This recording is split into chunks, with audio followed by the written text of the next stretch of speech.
kí ló fa ìjínigbé káàkiri lóòótọ́ ní Boko Haram jáde wọ́n ṣiṣẹ́ ọṣẹ́ tọ́pọ̀ lọ́pọ̀ yanturu eléyìí ń làwọn cartel àwọn alágbára àwọn èèyàn ńlá àríjẹ́ǹdè mọ̀dàrú tí ń bẹ ńlẹ̀ yìí ni wọ́n fi kẹ́wọ́ tí wọ́n fi kó àwọn jàǹdùkú míì jọ láti máa fi wọ́n kó ọ̀rọ̀ òǹkà àmúṣọrọ̀ orílẹ̀-èdè yìí láti máa fi kó wọ́n bá ti dà wọ́n jàǹdùkú sílùú wọ́n bá ti já àwọn èèyàn gbé tán dàlú sínú dààmúdàbò àwọn ọ̀bọ̀ sínú ìlú yín wọ́n ti mọ̀ wípé nǹkan àmúṣọrọ̀ ń bẹ́ẹ̀ wọ́n bẹ̀rẹ̀ sí ní exploit ẹ̀ wọ́n bẹ̀rẹ̀ sí ní kó lọ́pọ̀ yanturu Old National Park ọ̀rọ̀ ńlá ń bẹ́ẹ̀ hùn torí pé àṣírí tó dídò ní bẹ́ẹ̀ lẹ́nu ọjọ́ mẹ́ta yìí ni mo rí fọ́nrán kan eléyìí tí Akéwùgbà Gold sọ̀rọ̀ nípa rẹ̀ fọ́nrán ọ̀hún Akéwùgbà Gold ló sọ̀rọ̀ nínú ẹ̀ mo wá wò wípé kẹ́mi náà méjì kẹta kí n gboko aláwo lọ mo ṣe bẹ́ẹ̀ mo délé aláwo wọ́n gbé fádálẹ̀ iwájú ọpọ́n ọgbọ́ ẹ̀yìn ọpọ́n ọgbọ́ olùmọ̀ ọ̀tún ọlọ́kànrán ló ṣe àárín ọpọ́n àta ọ̀run ilé ọ̀gẹ́rẹ́ pẹ̀kìtì àpò òlòló olóhùn gbẹdúgbẹdú òlòlò tí gbé mọ́mì bíi kàlùkàlù mọ́ fi bí péré mọ́ fèrè pé bí mọ́ fòlòlò fọ̀hún wàá lògiri tàbọ̀ bá ti rí ni owó wọ́n gbé fàjànlẹ̀ lóòótọ́ Ifá fọ́rí ńgbà tí fọ́ fọ́rí Old Ọ̀yọ́ National Park nífà dorí èmi kọ mo rèé wádìí sí i lórí ọ̀rọ̀ tí Akéwùgbà Gold sọ ìwádìí tí mo mú bọ̀ bẹ́ẹ̀ bá fi sọwọ́ sí gbogbo ọmọ káàrọ̀ òjíire a jẹ́ pé fúnra yín lẹ̀ ń dọ́wọ́ lóró nù a jẹ́ pé fúnra yín lẹ̀ fẹ́ ká kú òlójú kan a jẹ́ pé fúnra yín lẹ̀ fẹ́ ká máa wẹ̀ nínú òṣì àtìpọ́njú káàrọ̀ ọmọdọ́mọ wọ́n mọ̀ rí ọ̀nà àbáyọ sí ìṣòro tó ń kojú ilé ayé wọn bẹ́ẹ̀ bá wò ó látòkè délé ọmọ káàrọ̀ òjíire ọmọ yín ń kàwé tèmi ń kàwé tiwa ń kàwé ọmọ yín jáde wọn ò ríṣẹ́ kankan ṣe ọmọ tèmi jáde èmi ni mo tún padà bọ̀ ó túmọ̀ sí pé something is wrong somewhere ọmọ standard 6 láyé àtijọ́ bó bá ti parí iṣẹ́ ó ti ríṣẹ́ tíṣà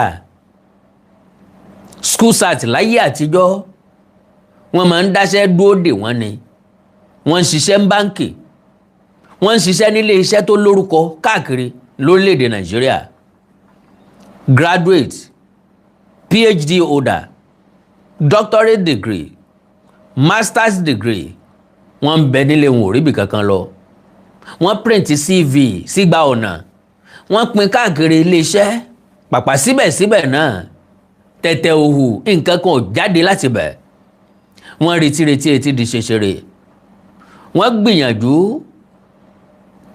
wọ́n dópin ìyànjú gbígbà àwọn ọmọ dọmọ yahoo kalẹ̀ wọ́n dọmọ tí ò gbọ́ràn wọ́n dọmọ tí ń ta nǹkan ní òbí wọn ọmọ mi àgbé góòlù yẹ́ẹ̀ta ọmọ mi àtàlẹ́ bá bẹ́ẹ̀ ọmọ mi àtàmọ́tò bá bẹ́ẹ̀ àwọn ọmọ ń talé bàbá wọn wọ́n ń pínwó láàrin ara wọn ṣé kò sọ́nà àbáyọ ni ṣé bílẹ̀ yìí ṣe rí láti lẹ̀ rí mo rí wípé ọ̀pọ̀lọpọ̀ nǹkan tá a kà kún ní ń fìyà jẹ wá ilé ayé la wà ikú ọ̀pẹ nìkankan tí Dangote fi kọ́ rìfáínárì sẹ́kọ̀ọ́ dọ̀símì pé kò sólówó nú ọmọ káàrọ̀ òjíire ṣùgbọ́n àwọn òrónú débẹ̀ majority tó lówó láàrin wa ọ̀tọ̀ ń bí wọ́n náwó wọn sí ẹ̀sìn lè bú wọn ńgbà wọn ò tọrọ owó lọ́wọ́ bàbá tèmi tí mọ́ mi ò sì bá wọn ṣiṣẹ́ owó wọn bọ́ bá ti wo ni làá ṣèmọ̀lẹ́ ẹni kí n má lo àmì fàágùn fún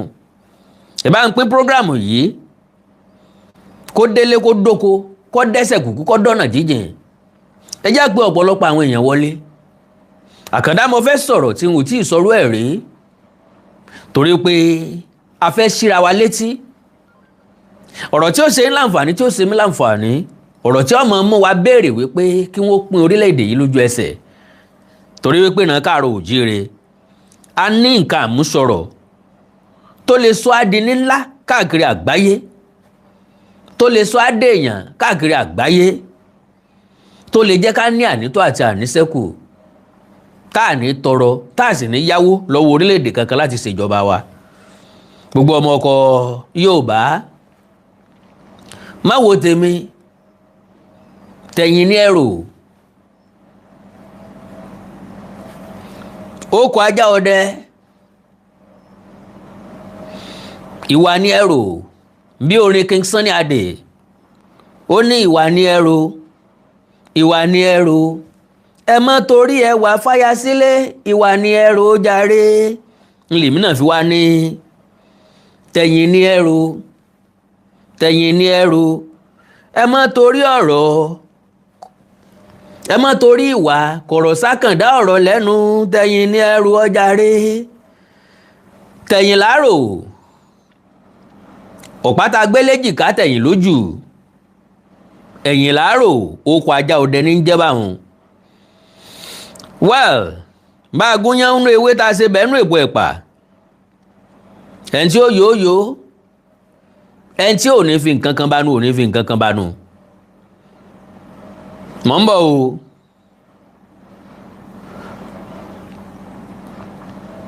ìṣẹ́jú kan náà ni tàbí ìṣẹ́jú àyà bíi mélòó kan náà ni Madam Ìbùkún Elizabeth ẹni mòsì ẹni mọ̀yà ẹ ṣe fún kóríyá tẹ́ ẹ ṣe fún mi o mo rí o mo sì ní jọra mi lójú. God bless you ma iná ò ní tán wo yín ẹ ní náà kan tán kẹ́ ẹ tó rí mi bẹ́ẹ̀ bá ti ń tọ́ bàpò owó ńláńlá lẹ́ẹ̀mọ̀ rí mú jáde láti bẹ̀bọ̀. God bless you ma ẹ ṣe tẹ́ ẹ ti ẹ̀sẹ̀ mi lọ́wọ́ mi ò ní wáyé tí lágbára Ọlọ́run.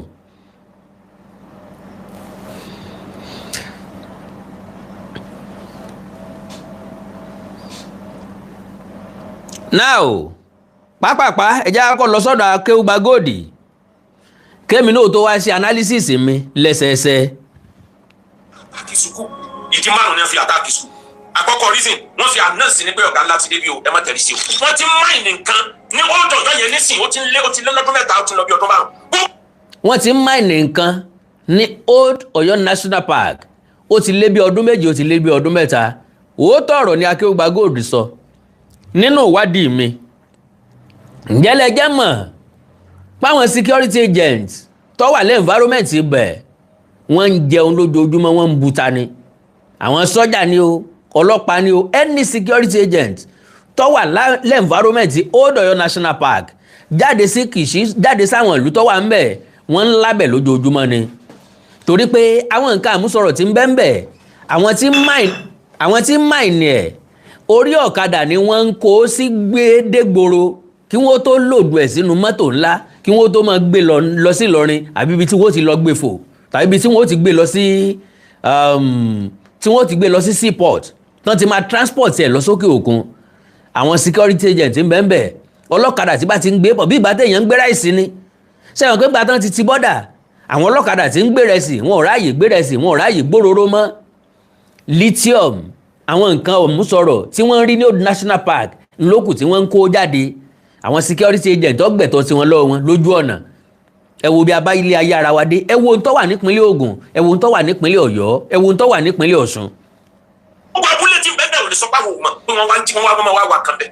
gbogbo abúlé tí ń bẹ́ẹ̀ bẹ́ẹ̀ ò lè sọ pé àwọn ò mọ̀ pé wọ́n wá ń wà nǹkan bẹ̀ torí pé wọ́n ń gbà bọ̀bẹ́ wọ́n ń gbà nǹkan bẹ̀ àwọn ọba àwọn baálẹ̀ tó yí wọn ká wọ́n ní ẹ̀tọ́ tí wọ́n ń gbà ń bẹ̀ ẹ má jẹ́ àfira wa rúgbọ ẹ má jẹ́ àpè àfínládú bí àrán fúnra wa majority nǹkan tá ẹ̀sẹ̀ ń rí nísìnyí ó ti ń rúgbó tipẹ́ táwọn tí ń bẹ ń bẹ òwì nǹkan kan.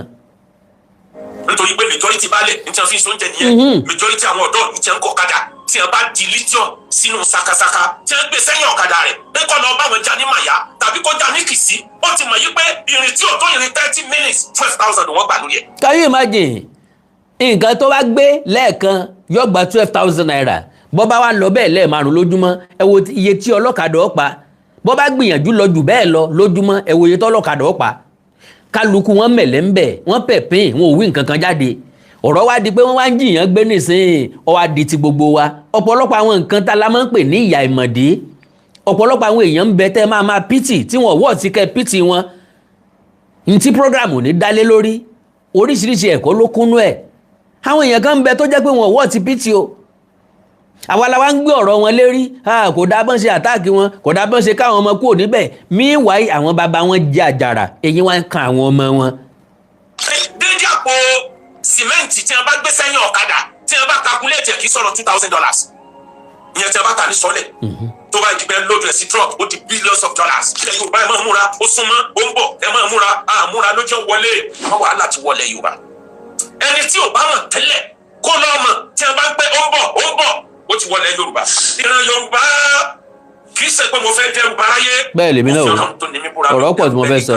wàhálà ló fẹ́ dé àwọn tí ò ní làákà wọn pé kí ni ebi nìkan ló wà kò tí ì tọ́jú àwọn ẹ̀yin ò ní làákà ìjà nílẹ̀ Yorùbá ẹ̀yin agbára ìjọba jà tẹ́ ẹ̀ bá tètè paná tó fẹ́ jò ní old Ọ̀yọ́ national park tí iná yẹn bá lọ jò pẹ́rẹ́ ó bọ́ síbò kó jẹ́ pé egungun orí èèyàn àti egungun gbáàyà èèyàn ni wọ́n fi koná tó fẹ́ jò ẹ̀yin àgbààgbà ilẹ̀ Yorùbá jà ẹ̀yin tẹ́ ń bára yín jà lórí ọ̀rọ̀ ẹ̀sìn tá a bá ń tara wa jẹ lóko láti máa sọ pé ó tún kàwọn àgbà kan lé gbogbo wàyí náà ni a ti já sẹ́lẹ̀ lórí àwọn àgbà. àwa la kù lágbà báyìí o. ẹ pè pàjá àgbà ilẹ̀ Yorùbá gbogbo àwọn tẹ́ ń rí yẹn àwọn náà ti dàgbà bí bá lè lé wọn bá ń bẹ nílé àwọn náà ni wọ́n fọ̀rọ̀ nílẹ̀ ẹ̀yin tẹ́ ti wọ 50 upward 40 50 ẹ pera yín jọ ẹ má jẹ́ kílẹ̀ Yorùbá ò lànà bí apá kan ilẹ̀ Haúsá ti lànà nítorí fẹ́ ṣẹlẹ̀ ẹ wo àwọn tí wọ́n wọ Zamfara àwọn náà ni wọ́n lù rẹ́kọ̀dù àgbáyé ó pè wípé láàrin 2011 sí 2021 tí sọdún mélòó ọdún mẹ́wàá àbọ̀dún mọ́kàndínlógún ọdún mẹ́wàá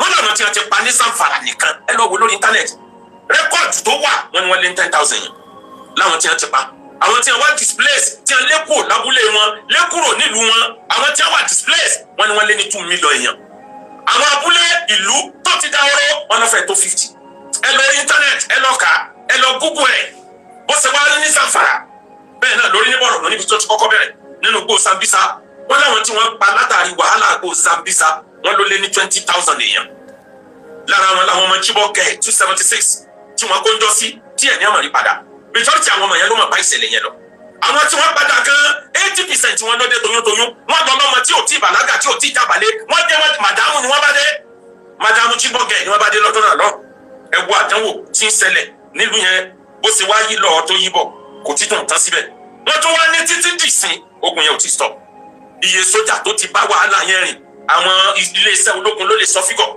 torí iléeṣẹ́ ológun gbìyànjú àwọn omi pọ̀jọ́ ká lọ bó ṣe wá rí yẹn àwọn yìí kan náà wọ́n ti wá wọ old Ọ̀yọ́ empire.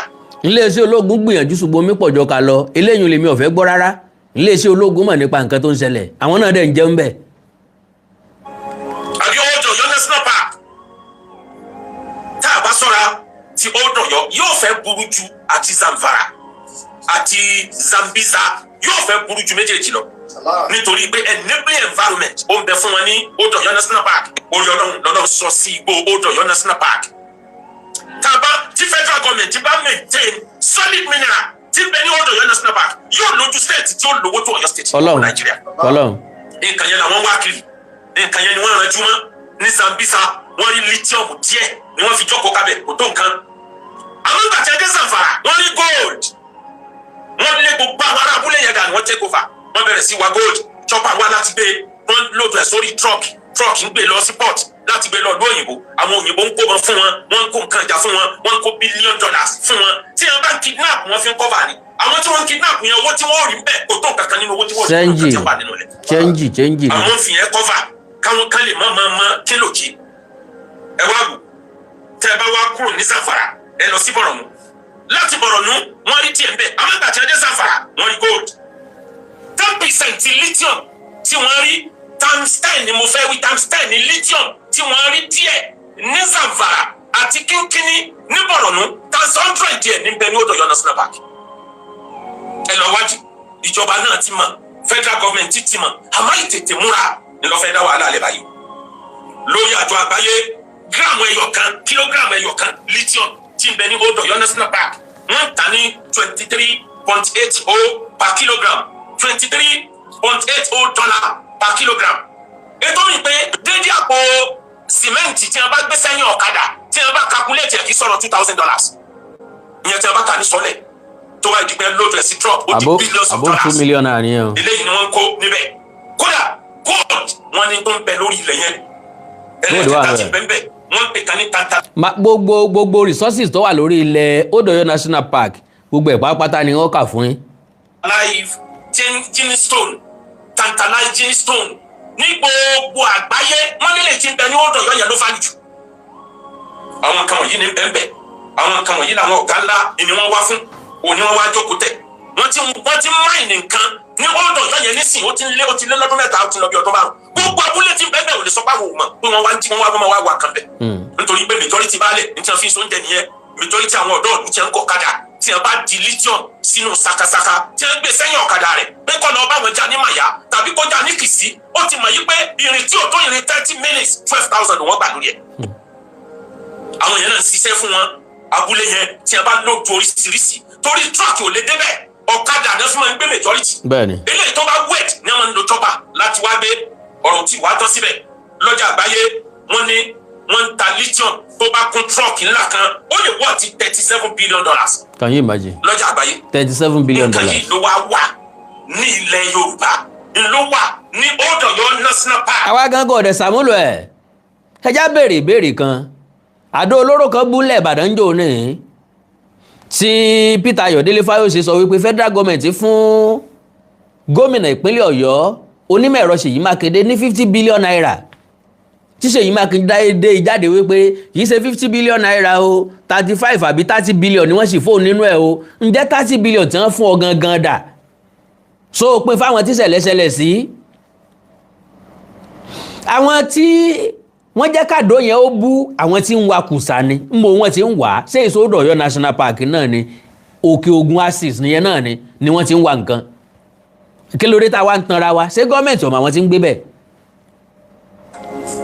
nínú gbogbo àwọn mineral resources la kà sílẹ̀ lithium ló fà lùjú mẹ́ o lithium wọn ju petrol lọ bá fà ìlú tí a bá ti rí lithium kì í ṣẹgbẹ́ ìlú tó lépo nítorí pé kí ni lithium ní ọkàn yìí petrol lithium òun ni wọ́n ń lò fún tẹ́ńpẹ̀ ní EV lithium òun ni wọ́n fi ń ṣe bátìrì àkà gbogbo nǹkan fi ń ṣe ẹ má wọrí tí o bá sí lithium kò lè sí ti jẹ́ rechargeable battery. bẹ́ẹ̀ni. bákan náà lithium ní bẹ lára fóònù lithium ni wọ́n fi ṣe fóònù tá à ń gbé kiri lithium ni wọ́n fi ṣe solar light lithium ni wọ́n fi ṣe electric car lithium ní bẹ lára aeroplane tí fi ń fò lithium yẹn ni wọ́n bẹ ní Odoyo National Park ẹ wá ní wọn ní takú síbẹ̀ wọ́n tún wá lọ́kàn tún wá wà irú lithium tí ń bẹ ní Odoyo National Park ẹ lọ Google ẹ wọ́n pè ní most significant lithium pegmatite most significant lithium pegmatite ní bẹ ní Odoyo ní gbogbo àgbáyé ọbẹ̀ tàjú ọ̀yà àti gold lọ nígbà ọgọ́rùn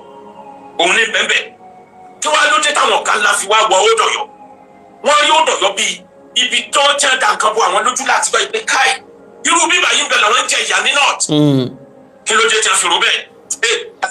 ibi tí wọ́n ti lè rí nǹkan tó pọ̀ àwọn wá ń wá ibi táwọn ó ti mọ rí ẹ̀sùn tẹ́rẹ̀ǹtẹ́rẹ́ káàkiri tẹ́lẹ̀tẹ́lẹ̀ àwọn ẹ̀sẹ̀ wá kan olúùlú rẹ̀ apùjú ẹ̀ orírun rẹ̀ ẹ wá ní wọn ò ní fẹ́ para wọn bẹ̀ wọn ò ní pààyàn bẹ̀ wọ́n pa àwọn security guard kẹ mọ́ bá láǹfààní àti tọpa wọn káàkiri ni.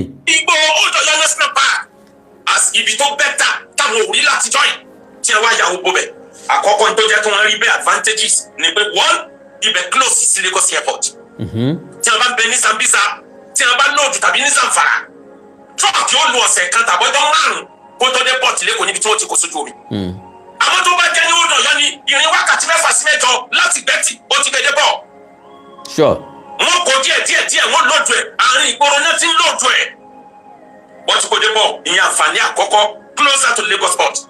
àǹfààní ẹlẹ́ẹ̀kejì òun ni wípé ibi táwọn ń tà ń pè ní Odoyo National Park yìí àlàáfíà ń bẹ fáwọn ń bẹ àwọn ò lọ́tà ní Sambisa àti ní Zamfara wàhálà sójà àtàwọn JTF ti kò jẹ́ kó wọ́n sùn. àwọn ní Odoyo wọ́n ti ń bẹ̀ ń sìn ó súnmọ́dún kan ó súnmọ́dún méjì kò sẹ́ni tó lé wọn kò sẹ́ni tó gbógun tì wọ́n.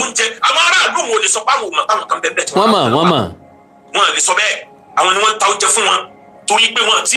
bọ́dẹ̀ ṣe ń ta oúnjẹ fún wọn wọ́n bìlì pé ọjà wọn ń wá ńgbà tẹ́nìkan bá wá láti inú igbó tó ra búrẹ́dì 40 tó ra búrẹ́dì 80 tẹ́yìn náà ń lọ bakery tẹ́ lọ ń kó wá bìbà tẹ́ lọ́jà yín ń tà béèrè kí ni wọ́n ń ṣe ń bi tí wọ́n ti wá ń ra búrẹ́dì láti inú igbó ẹ̀ ń dáná oúnjẹ àwọn ìyàwó yín ń pawó ẹ̀ kàn sọ tírélà ń drop àwọn Fúlàní sínú igbó béèrè tí wọ́n rè ń ṣe nínú igbó ń bẹ̀ ẹ̀ rò pé kidnapping nìkan wọ́n ṣe ń bẹ̀ ìwakùsà ni àwọn èèyàn kan ló kó wọn wá síbẹ̀.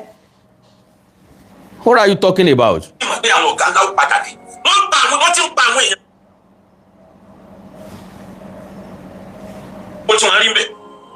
Nọ́mbà 3 kẹ́ni ọjọ́ máa pè ní o. fún wọn ó yẹ sì fún wọn láti gbé nǹkan sórí ọ̀kadà láti ọ̀dọ̀yọ́ tí ó dẹ̀ lọ́jà ní Ìgbẹ́tì tàbí ní Kìṣí níbi tí tíráàkì ó ti lóòdù ẹ̀ ìrìn wákàtí 6 ó ti dé kò síwẹ̀ ní Sambisa kò síwẹ̀ ní Zamfara wàhálà ni wọ́n fi gbé nǹkan kọjá bẹ̀. àǹfààní ẹlẹ́ẹ̀kẹrin wọ́n tún wá gbé igbó ọ̀dọ̀yọ́ National Park ó líǹkì Benin Republic ó líǹkì Kútọ́nù. Sure. níbi tí òkun mi. ok níbi tí ọ̀rọ̀ ti akéwògbà góòdì tó tẹ̀mí lọ́wọ́ níbi tó dènù rìsáàsì tèmi Àkàndọ̀rọ̀ Awíkonko ẹ tẹ́tí inú yín bẹ̀lẹ̀ jẹ́ gbogbo ẹ̀yin ọ̀jọ̀gbọ́n ẹ já farabalẹ̀ ká fetí gbéyàwó ọ̀rọ̀ ok oh my god láti ẹjọ́ yìí kí làwọn nǹkan àlùmọ́nì tó wà ní Old Oyo National Park.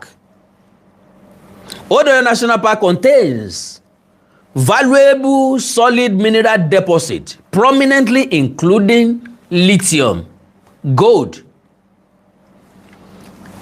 tantalite. Àbórí ẹ yí ni.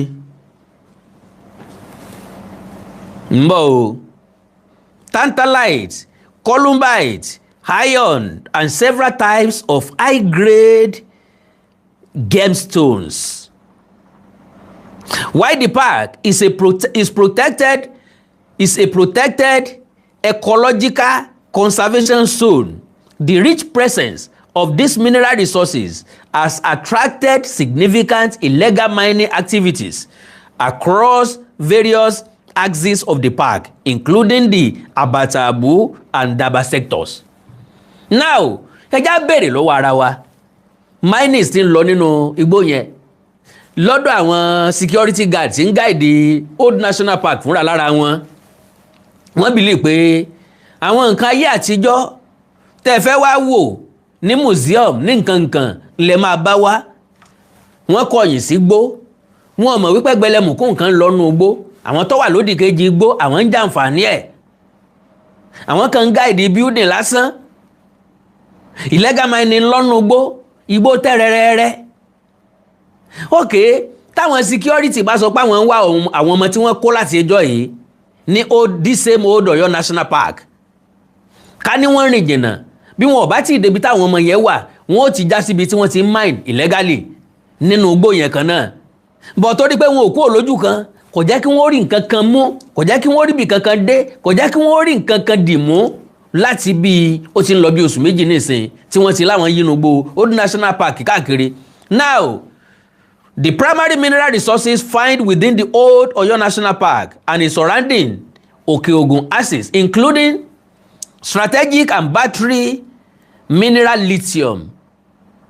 Lithium yẹn ó ní olórí nǹkan tí ń bẹ ń bẹ. Okay, strategic and battery mineral lithium. The park contains high-profile hard rock lithium deposits, specifically found in ores like spodumene and lepidolite. Due to global demand for clean energy solutions, this white gold is a primary target for illicit extraction. Tó bá jẹ́ primary target fún illicit extraction, kí ló dé tá a ṣe legally? Kí ló dé tí gọ́ọ̀mẹ̀ntì Ọ̀yọ́ ṣé wọ́n fẹ́ sọ pé tí àwọn di sí ni? Sáwọn èèyàn kan wà lọ́yọ́ tí wọn ò mọ tí ń lọ ń bẹ̀ tí wọn ò lè sọ fún gọ́vnọ̀ tí gọ́vnọ̀ ò lè káwọn ọmọ ogun lọ síbẹ̀ kí wọ́n láwọn tí wọ́n ń mine illegally kúrò ń bẹ̀. Meanwhile, do you know there is no illegal miner ní Nàìjíríà? Ọgbọ́n mi dáadáa, no illegal miner in Nigeria. Lọ́nà wo? Àwọn tí mine yìí equipment ni wọ́n fi mine, ojú omi ni wọ́n ń kó gbà, port ni yọ́ gbà, wọ́n ń san duty lórí wọn ní port. Ó túmọ̀ sí pé àwọn tó mine wọ́n gba license lọ́dọ̀ ìjọba lọ wádìí wọn dáadáa wọ́n gba license lọ́dọ̀ ìjọba because àwọn tí wọ́n ń tajà fún ará China ni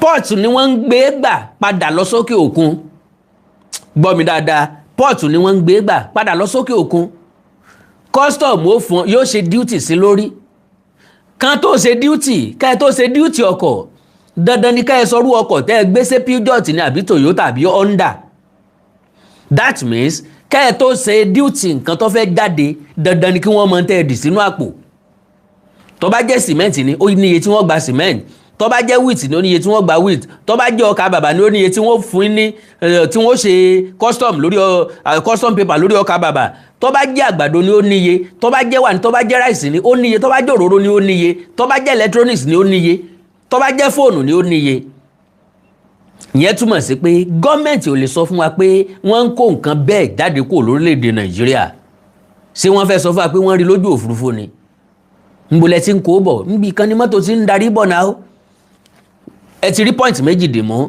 equipment tí wọ́n fi wá ń bí ibẹ̀ ni wọ́n ń kó gbà lithium yẹn tí wọ́n export tí wọ́n ń tà sókè òkun tà sí China ibẹ̀ náà ni wọ́n ń kó gbà kò sí tó fẹ́ wọlé sí Nàìjíríà tí custom ọmọ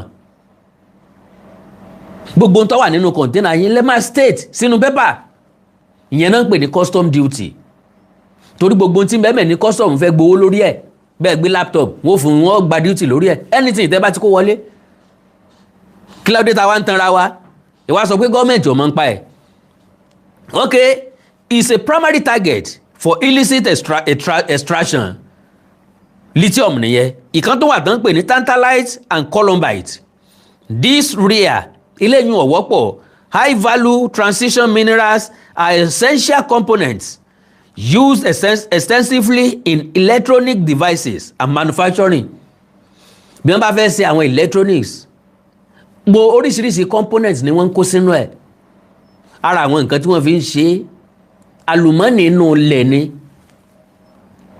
ẹ̀gbọ́n tí wọ́n pe gold ni tán pe lithium ni white gold ni wọ́n pe white gold okay now ìmí tó wà precious metals and industrial crest gold ores gold massive gold mineralization has been documented across the park and the wider Old Oyo/Òkè Ògùn geological complex.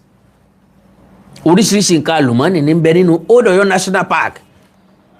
Federal government àbí state government àwọn kan káàfù ẹ̀ wọ́n kàn pé lórúkọ ní tí ń bẹ ń bẹ àwọn gan ọmọ wọn ò dẹ̀ ṣèwádìí rádáadáa.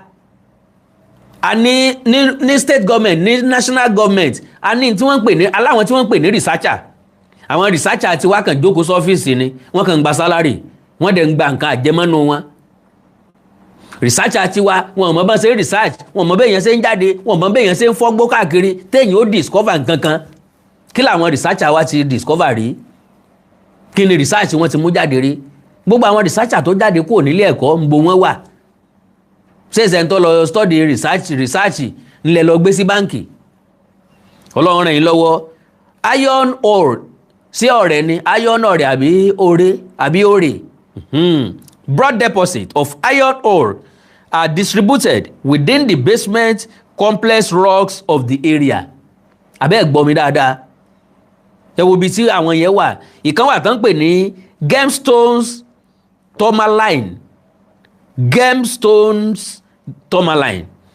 high quality tourmaline gemstones are abundant in the northern stretches of Oyo intersecting the park.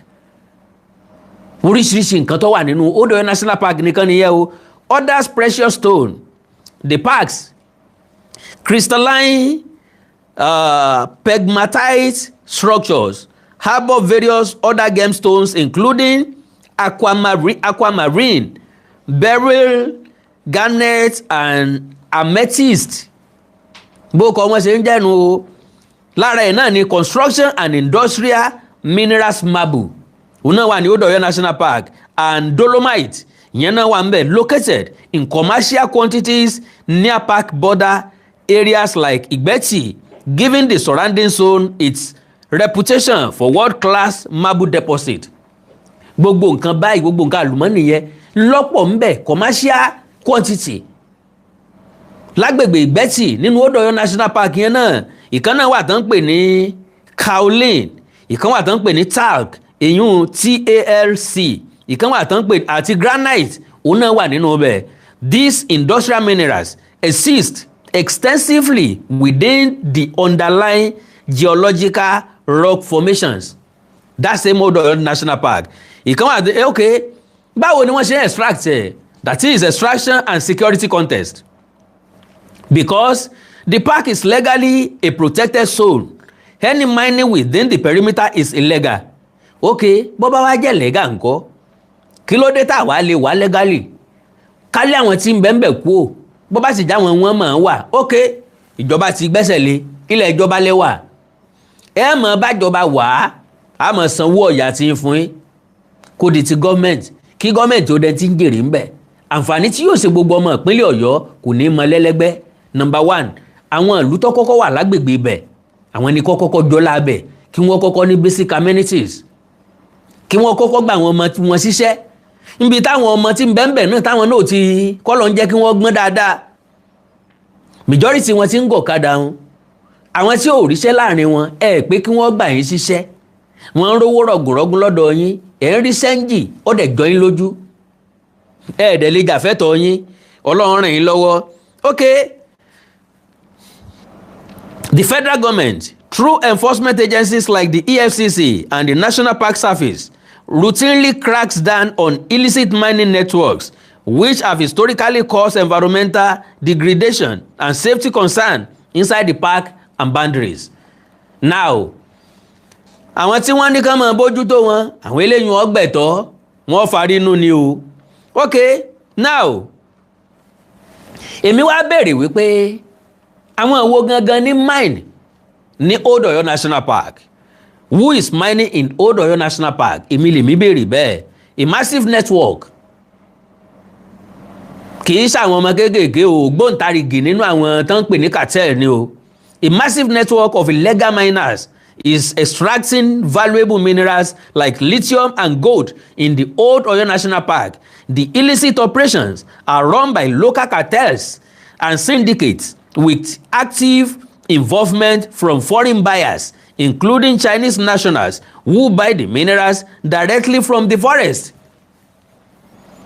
Àwọn tí ń ra òwúlẹ̀ jẹ́ kí wọ́n gbedele. Àwọn aláròbọ̀ tí wọ́n máa ń lọ dí àgbẹ̀ mọ́nú oko ní rajà lọ́wọ́ wọn. Ilẹ̀ fi rí àwọn helicopter tá ń rí nínú igbó tá ní wọ́n lọ ń gbóúnjẹ fún àwọn kidnappers, wọ́n lọ ń gbóúnjẹ fún àwọn ajínigbé, àwọn Boko Haram tá a mọ̀ wípé àwọn miner ni wọ́n lọ ń gbé nǹkan fún. Tá à ń ròyìnbó tá a sọ pé àwọn òyìnbó ni wọ́n fa insecurity ní Nàìjíríà, àwọn òyìnbó àwọn ni wọ́n empower wọn, àwọn ni wọ́n fún wọn ní nǹkan ìjà ogun. Yes, àwọn ló ń kó nǹkan ìjà ogun wá fún wọn torí pé wọ́n ń ṣiṣẹ́ fún wọn. Iṣẹ́ tí wọ́n dẹ̀ ń ṣe fún wọn mọ̀ pẹ̀lú Yorùbá òbò wọn lè kọ́ ọmọ Yorùbá lọ. Àti pé ọmọ Yorùbá yìí ṣiṣẹ́ ẹ̀dọ̀tí wọn ò lè kọ́ ọmọ Yorùbá. Àwọn tí wọn ò ní ń béèrè wípé irú iṣẹ́ èwo làwọn ń lọ ṣe, ṣùgbọ́n tí wọ́n bá ti gbọ́ ewó tí wọ́n ràn wọ́n mọ̀ kónú ọkọ̀ nísìn wọ́n mọ̀ pera wọn ní Ṣéédù Sómọ̀nà Muhammad Sómọ̀nà Abdullahi Sómọ̀nà. Ńgbà tán bá dé pé à ń lọ sí ibì kan o wọ́n pe bẹ̀ ní Ọ̀yọ́ o ibẹ̀ là ń lọ báyìí o kí la fẹ́ lọ ṣe a fẹ́ lọ ṣiṣẹ́ ni owó ló sì wà ń bẹ̀ wọ́n lọ ti wọn nù kí ni kí n mú dání lókù kí sì lẹ́rù tí wọ́n dì wọn ò ní ga wọn ò ní go.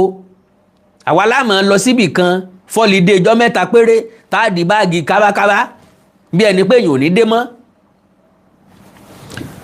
Ókè jàre pápápá ọ̀rọ̀ ni mo fẹ́ sọ ń tèmi.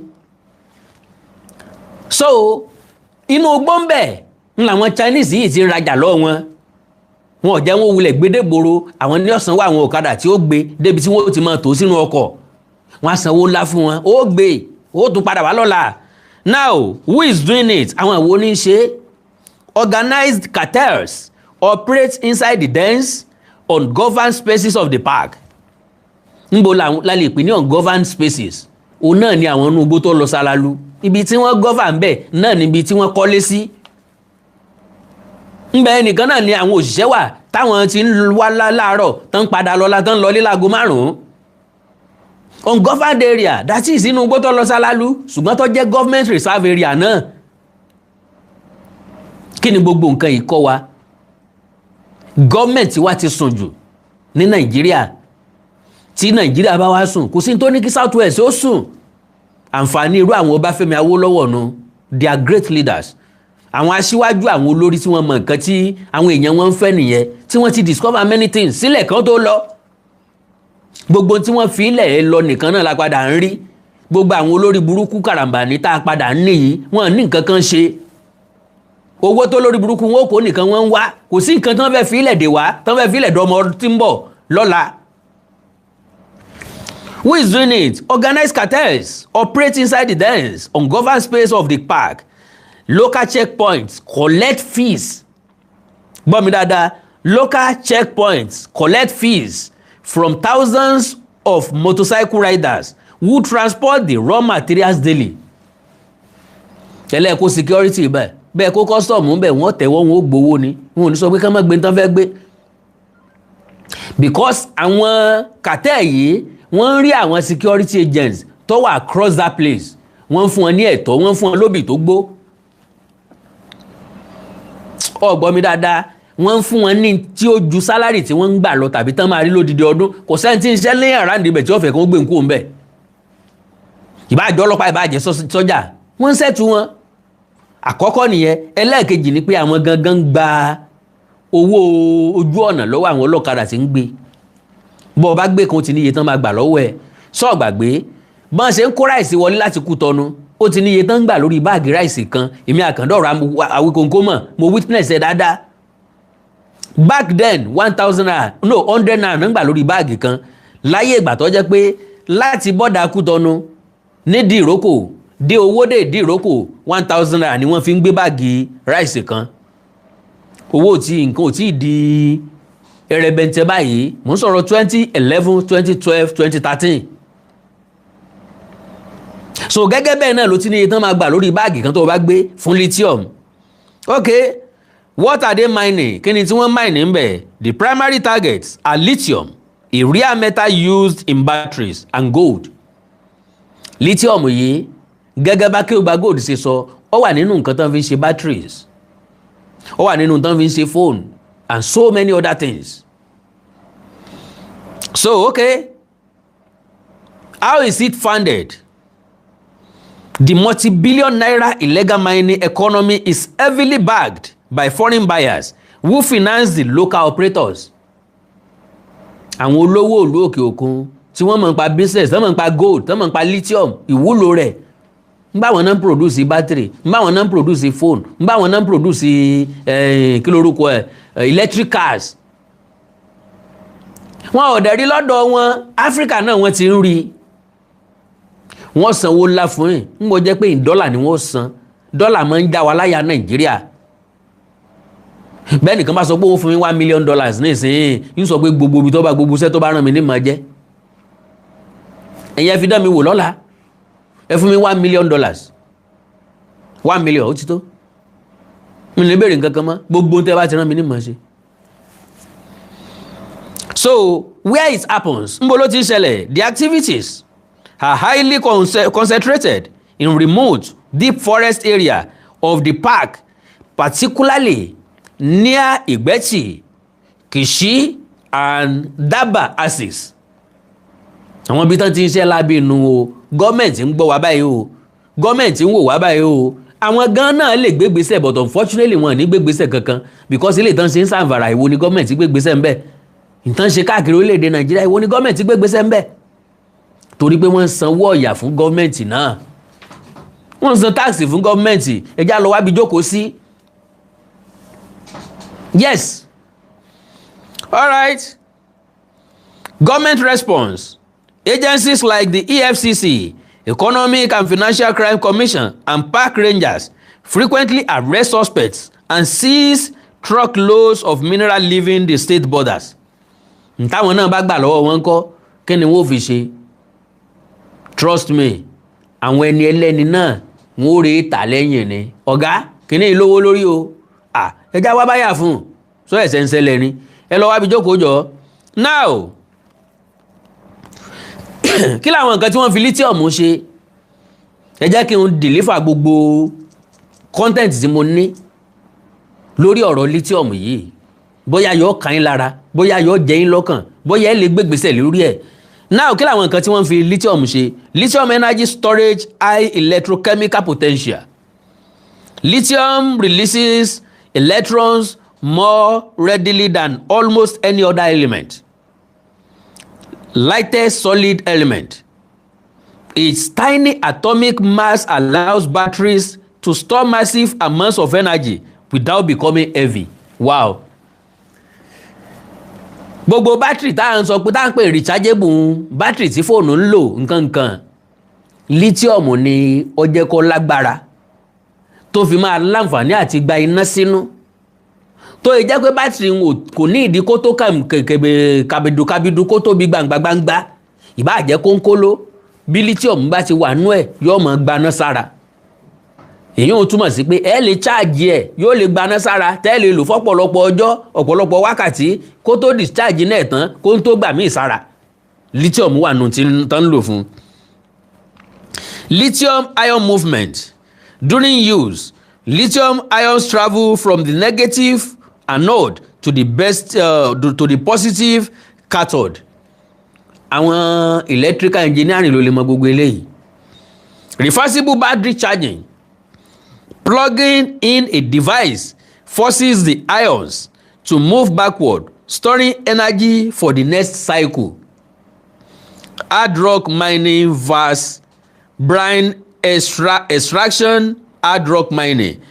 Operators extract lithium from pegmatic rocks containing the mineral spodumene, which is the method used in Nigeria. Rock processing. Workers crush the rock. Wọ́n máa gbẹ́ tẹ́ bá rí mọ́ ṣe ń gbẹ́ lẹ́gbẹ̀gbẹ́. Use heat and chemical to pull out the lithium. Yóò dàbí ẹni pé wọ́n tanná sí, yóò grain báyìí, wọ́n máa ṣí. Bóyá iná yẹn ló máa tán bá ti fi iná yẹn ràn, iná yẹn ló máa jẹ́ kí lithium yẹn gangan yọjú síta. Ẹ lè mọ bẹ́ẹ̀ sí bó ṣe jẹ́ pò gangan lè máa ṣí. Ìṣẹ̀lẹ̀ tẹ́kàn wá gbogbo ẹ̀ papọ̀ tẹ́ ẹ̀sẹ̀ máa wá lithium káàkiri inú ẹ̀. No. And leave behind massive piles of waste rock. Ẹ ní ṣí waste rock mọ́. Yóò ti yọ sọ́tọ̀, ẹ ti dá mọ̀ láàrin ẹ̀. Brine extraction. Companies pump minerals rich salt water from deep underground into massive evaporation pans, common in South America's lithium triangle. Evaporative processing. Àwọn nǹkan tí lithium ń ṣe nìyẹn. Okay. Mbọ̀ o. Pápápá mọ̀ ń bọ̀. The Old Oyo National Park hides large illegal lithium mines. This critical battery metal is illegally dug from the forest. It is moved out of thousands of motorcycles daily. Foreign buyers, locals and criminal group operate here. Ìyẹn nínú Old Oyo National Park. Ó ti gba olè, ó ti gbọ̀lẹ̀, ó ti gba àwọn oníjàgídíjàgan, wọ́n ń bẹnu ẹ̀, wọ́n kún bẹ̀ bátákún, kì í ṣe bóyá wọ́n ń bọ̀, wọ́n ò ṣẹ̀ṣẹ̀ wá, wọ́n ti débẹ̀. This group trade the metal for high profits outside the law. Ìyẹn túmọ̀ sí pé ó wà illegal. The mining boom the minerals. Lithium is a key metal. It goes into batteries for electric cars and phones. The mining is deep inside the Old Oyo National Park. This park covers over 2,500 square kilometers.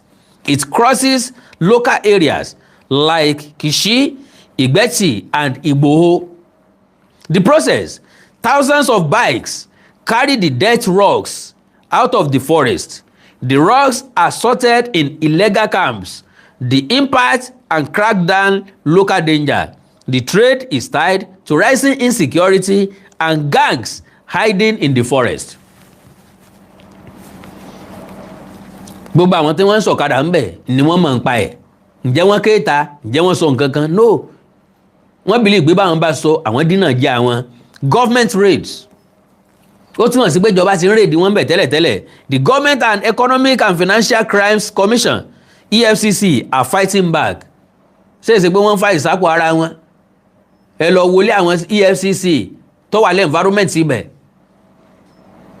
so gbogbo nǹkan àlùmọ́nì táwọn gangan ní sọ́wọ́ ti ṣe oṣù wọn tí wọ́n ń gbà lọ́wọ́ ìjọba. ẹ rí ìwádìí wọn dáadáa, go and check. ìgbà náà lẹ́tọ̀ọ́ mọ̀ bóyá wọ́n ṣiṣẹ́ fún ìjọba àbá wọ́n ṣiṣẹ́ fún ìjọba. wọ́n bá pa 100,000 lójú ọ̀nà bẹ̀ wọ́n deliver 20,000 tàbí 30,000 fún ìjọba, wọ́n pín 70 tó kù láàrin àwọn àtàwọ̀gá wọn tó gbé wọn bẹ̀. torí bá ṣìírí bá tún kọ́ga wọn bá gbé wọn kó ń bẹ̀ mọ́. kí ló dé tá à ń tanra wa Nàìjíríà? The government, okay, they recently arrested many illegal miners and seized trucks full of lithium in nearby Ogbomoso and Kishi. Okay, now wọ́n arrest oríṣiríṣi àwọn ọkọ̀ tí wọ́n kó fi kó lithium yìí, ṣé wọn ò padà fílẹ̀? Nbò wọ́n á gbé lithium bẹ̀ sí kí làwọn mọ̀ tán fẹ́ fi ṣe? The EFCC cracked down and arrest intercepting logistics. The EFCC intercept supply chains by stopping heavily loaded mineral trucks.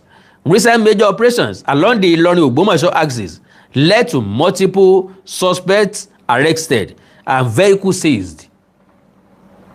Sáwọn ọ̀gá tó níṣẹ́ tí wọ́n lówó, ṣé wọ́n mọ owó wọn kọ́ máa ń lọ, ṣé wọn ò ní kàn sí àjọ EFCC, sọ́gá ò ní gba nǹkan, ṣé wọn ò ní pé kán release ọkọ̀ wọn. Foreign buyer targeted. Joint raids of federal forces and the Oyo State Mineral Development Agency have busted active sites in Igbeti and Soro, arresting dozens of illegal miners, including foreign buyers. Court prosecution. Some prosecute wọn. Okay, suspects are tracked using localized field intelligence and are systematically charged with economic sabotage and the criminal extraction of solid mineral resources. Okay, legal and regulated mining project license approvers. Mo sọ̀rọ̀ lẹ́ẹ̀kan mo ní sáwọn tí wọ́n mine ṣe wọ́n ní license. Okay, ẹja gbọ́. Foreign exploration companies like Australia's Charlotte Resources Limited, lára àwọn tí rajà lọ́dọ̀ wọn ni o, lára àwọn tí wọ́n mine ń bẹ̀ nìyẹn o, operate legally via subsidiaries like C&C Minerals Limited after securing formal exploration permits and mining licenses. ẹ bá má tẹ̀wọ́ mi. àwọn tí wọ́n wá kùsà ní Nàìjíríà tẹ́ bá pè wọ́n ní illegal, I don't believe. Gọ́ọ̀mẹ̀ntì mọ̀ ń pa every legal and illegal minings ní Nàìjíríà. ọ̀nà méjì ló pín sí. àwọn gọ́ọ̀mẹ̀ntì kan mọ̀ nípa àwọn tó wà legal, àwọn òṣìṣẹ́ ìjọba kan mọ̀ nípa àwọn tó wà illegal. Quote me anywhere. ó yé ọ, gọ́ọ̀mẹ̀ntì gangan pẹ̀lú àwọn tó ń ṣiṣẹ́ fún gọ́ọ̀mẹ̀ntì wọ́n mọ̀ nípa àwọn tó wà legal, that is àwọn tó approach wọn, tí wọ́n gba license, tí wọ́n gbàwé, tí wọ́n gba gbogbo tó yẹ kán gbà tán fún láṣẹ. àwọn òṣìṣẹ́ kan náà ni wọ́n wá mọ̀ nípa àwọn tó wà illegal. That is, mo wà lọ́fíìsì nísìnyí, ńgbà tí wọ́n wá register wọ́n rí mi. ọ̀gá tó wá register ó mú èèyàn dání. wọ́n register lọ́dọ̀ mi, mo register wọn fún ìjọba. ẹni tó tẹ̀ lọ́gàá wa náà rí ọbẹ̀ tí ọ̀gá ń jẹ́ ń bẹ̀, ó rí mùlá tọ́gá ń jẹ́ ń bẹ̀, òun náà wá fẹ́ register, kò lówó bí ọ̀gá, ó dẹ̀ ti mọ̀ mí. èmi ni ó wàá bá sọ̀rọ̀ ń kọ̀rọ̀. Mr. Wikonko, ẹ kú ọjọ́ mẹ́ta o, èmi ni mo tẹ̀lé Mr. kinní kan wá láti Portugal. kinní okay, ẹ send account number yín sí mi, mo fẹ́ fún yín nìkan kẹ́ẹ̀kan fi sí ọdún ni. Okay, ó wá send account number, ó send 5 million naira sí ọ, ìlú sálárì ẹ. so wá di bí ọ̀sẹ̀ kan àbọ̀sẹ̀ méjì ló tún wá gbé ọ padà pé hello Mr. Wikonko, mo tiẹ̀ fẹ́ rí kíní license tí ọ̀gá wa gbàǹjọ́ yẹn, èmi náà máa ní ìdí ẹ̀ ní owó ńlá ni, ṣe lówó lọ́wọ́ kò sí wàhálà, ẹ mọ̀ bọ̀ ẹ̀yìn náà ni mo fẹ́ ká sọ̀rọ̀ lé lórí, kò fi gbogbo ara sí nǹkan lẹ̀ tààràtààrà. wọ́n á ní ìṣẹ̀ tí mo ṣe máa yọjú sọ́gà yín pé bóyá ẹ̀yin gangan lè bá mi dọ́gbẹ́ ẹ̀ jáde fún wọn bí wọ́n ṣe ń ṣe nù. Ọlọ́run ràn gbogbo wa lọ́wọ́. Nàìjíríà kẹ̀ ọlọ́run jẹ́ ọ̀dá o bí ọ̀bá dáńbó la fẹ́ máa gbé. So now Australia's Charlotte Resources Limited àwọn yẹn operate legally via subsidiaries like nítorí subsidiaries ni wọ́n tún ní ẹ̀ka ilé iṣẹ́ ìwúlẹ̀ wá pè ní legal ń bẹ̀. So àwọn míì tí ọba gbọ́dọ̀ jọba tí wọ́n táwọn náà ń wá tí wọ́n lọ́tọ̀ ń làwọn tó operate legally làwọn yẹn fi máa complain fún gọ́ọ̀mẹ̀ntì pé n ta sanwó fún àwọn èèyàn kan ẹ ti máa fẹ́ èèyàn méjì ńlá ṣẹ̀ sí ibi táwa irọ́ àfẹ́ èèyàn méjì ń bẹ àwọn kan náà wà nítòsí ọ̀dọ̀ wa wọ́n wà ń bẹ̀ kẹ̀ tàná wá rí kinní kankan ìjọba ẹ̀sẹ̀ bẹ̀rẹ̀ wádìí tiwọn again kí wọ́n tó máa ṣèwádìí irọ́ kan ẹ̀fọn ti fẹ́. Okay. Via subsidiaries like C&C Minerals Limited, after securing former exploration permits and mining licenses, àwọn yẹn ti gba licenses, the Kwara Ọ̀yọ́ lithium project. So Kwara, ìpínlẹ̀ Kwara àti ìpínlẹ̀ Ọ̀yọ́ wọ́n ní lithium project. Okay, legitimate ventures like the Kwara Ọ̀yọ́ lithium project span over 26,500 acres across state boundaries to establish compliant resources through phased ethical exploration. That is government Ọ̀yọ́, government Kwara state. Ẹ̀ẹ́dì pọ́dọ̀ àwọn méjèèjì náà ni ìgbésùnmọ̀mí ló ti pọ̀ jù. Ọ̀dọ̀ àárín àwọn méjèèjì náà ni wọ́n ti ń jiyàn gbé. Ọ̀dọ̀ àárín àwọn méjèèjì náà ni wọ́n ti ń ká àwọn akẹ́kọ̀ọ́ ni wọ́n ti ń jí ọba gbé rẹpẹtẹ ni wọ́n ti ń lé àwọn èèyàn kúrò nínú ìlú. My lovely brothers and sisters, both home and abroad. Àwádẹ́ ń pìtì wọn ń pé ní Kwara state o wọ́n ti gbé àwọn ọba kan lọ o wọ́n ti gbéyàwó wọn kan lọ o wọ́n ti kó lé odidi ìlú kúrò nílùú o wọ́n jẹ́ kán gbénú ìlú mọ́ o àwa ń pìtì wọn. Meanwhile wọ́n ń jẹ aráalé wọ́n ń jẹ kòkòrò tí ọ̀dà wọn ò wí òrùn hẹrẹ rẹ̀ kì í sàwọn nìkan ni òwájú ó sùn kò jẹ́ káwa náà ó sùn ẹ jẹ́ kí òrùn hẹrẹ wọn kó jẹ́ káwa ó sùn tiwa ní ìsìn káwọn nìkan wọn dá fèsì wàhálà wọn.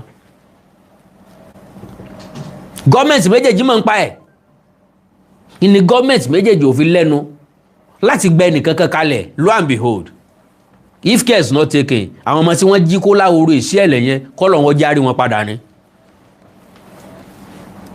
Bó bá wu Ọlọ́run ẹlẹ́dàá tó wo orí ìyá àti bàbá wọn tí ó fẹ́ fáwọn ọmọ yẹn ṣòfò ní kó jẹ́ kára àwọn ọmọ yẹn láyọ̀ àtàláfíà.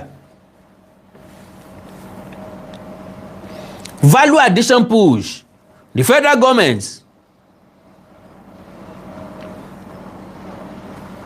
government's wider renewed hope agenda is building domestic Chinese-backed lithium processing plants near Kaduna and Abuja to ensure the country stops exporting raw ore and starts manufacturing batteries locally. Ìgbà yìí láàárọ̀ tarúgbó sunkún eyín ọdún mélòó ni federal government ó fi pilẹ̀ wèrè kó tó di pé federal government máa múra pé àwọn fẹ́ nílé iṣẹ́ tí wọ́n ti máa ṣe tán tí máa mine ẹ̀ fúnra wọn tí ì ṣe pé raw materials náà máa kó lọ abroad. Wọ́n bá fẹ́ ṣe báwọn tí kọ́kọ́ ń wá yìí lẹ́ kọ́kọ́ máa stop náà lẹ́ kọ́kọ́ máa lé everybody kúrò nínú igbó pé kí wọ́n fi gbogbo inú igbó yẹn lẹ̀ pátápátá. Federal government lọ́wọ́ nínú ìjínigbé tó ń lọ ní Old National Park. Yes, because only federal government has the power to evacuate every living things kúrò nínú igbó ń bẹ̀.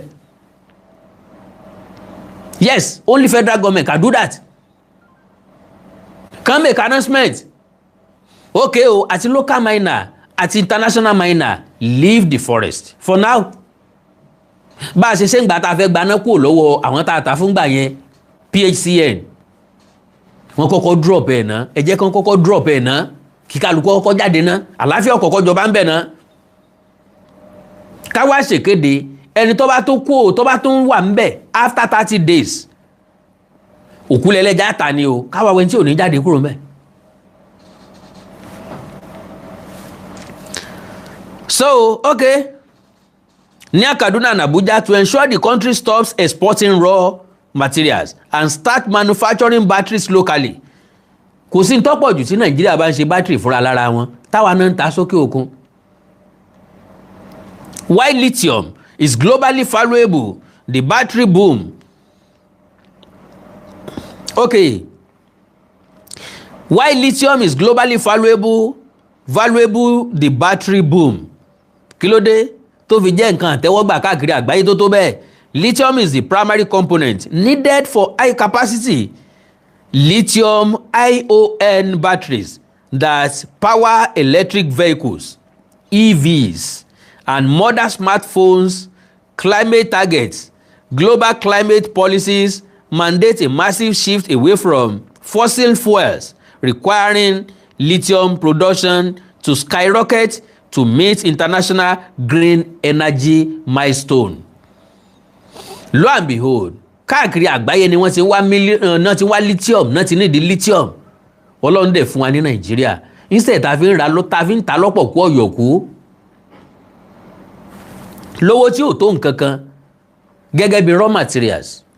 Kí ló dé tá produce ẹ̀ fúnra lára wa ká máa tà á káàkiri àgbáyé kí wọ́n máa rà lọ́wọ́ tiwa náà. Báwo ni ó ṣe pèsè iṣẹ́ tó? Báwo làwọn ọmọ wa ó ṣe rí jẹrí mu tó? Báwo ni gbogbo àdúgbò ṣe lálàáfíà tó? Ọlọ́run ràn wá lọ́wọ́. Now, àwọn black market wá pọ̀ bí nǹkan míì. Lucrative black market. Gẹ́gẹ́ bá Kéwùgbà Gold ṣe sọ lẹ́ẹ̀kan wípé àwọn tó bá ń tà ní black market wọ́n máa rí iye báyìí lórí ẹ̀, ẹ farabalẹ̀, because raw lithium is easily pocketed. A lè sáré dínú àpò ká sáré gbé pẹ̀lú ọ̀kadà, sorted in local border markets like Abuja, Leda, Ìtẹ̀síwájú, and bought quickly by informal networks. It acts as instant cash for unauthorized syndicates. If you want to look into this further, okay, so the exact location of newly discovered 3.3 mile tons lithium reserves in Nigeria, the environmental impacts of illegal mining on Old Oyo National Parks, wildlife, how local community group of mining marshal are resisting illegal site takeover àti bẹ́ẹ̀ bẹ́ẹ̀ lọ. Well, ẹ jẹ́ sáré fẹyọ kékeré sí kí n tó máa lọ pápápá mo fẹ́ fi information síbẹ̀. Core uses of lithium electric vehicles, EVs. Okay, lithium is the cornerstone of modern technology, driving the global transition to clean energy through power storage. It is the lightest metal on earth, allowing it to store high amounts of energy in compact spaces. Core uses of lithium electric vehicles, EVs, high capacity lithium ion batteries, power modern electric cars, trucks and buses, consumer electronics. It provides rechargeable, long-lasting power for smartphones, laptops, tablets, and smartwatches. Renewable energy grid, massive battery banks store excess electricity generated by solar panels and wind turbines for later use. Gbogbo nǹkan tó ń jẹ́ rechargeable pàápàá ní lithium yẹn gbọ́dọ̀ wà nínú ẹ̀. Medical treatment, ó tún wúlò fún medical treatment. Pharmaceutical grade lithium carbonate serves as a critical psychiatric medication to stabilize moods and treat bipolar disorder. Ó tún wúlò fún medical treatment náà. Aerospace and aviation, bàálù. Ẹ má bínú.